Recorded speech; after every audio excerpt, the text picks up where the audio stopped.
কবি বলছিল, আমার মাতৃভূমি তুমি সোনার চেয়েও খাঁটি। কবি বলছিল, সবুজ পুষ্পে ভরা আমারই দেশ বসুন্ধরা, তাহার মাঝে আছে বিশ্বে সকল দেশে সেই যে বাংলাদেশ জন্মভূমি। এখানে এত সুন্দর একটা পরিবেশ, সবুজের বনাঞ্চল, নিচে বিশাল পাহাড়, নিচে সমতল পর্বত পাহাড়, পাহাড়ের সেনাবাহিনীর এই রাস্তাটা নির্মাণ করছেন বাংলাদেশ সেনাবাহিনী। বাংলাদেশ সেনাবাহিনী রাস্তা নির্মাণ করছে, এখনো টিকে আছে, এখনো অনেক সুন্দর আছে, এখানে কোনো দুর্নীতি হয় নাই।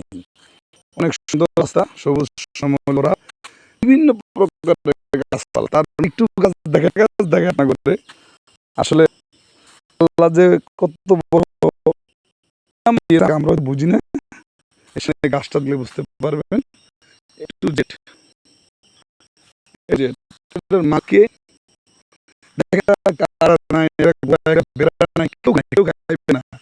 গাছ থেকে এখানে বিসি উঠে এখানে ধরে দেখেন, কেউ খায় না কাঁঠাল।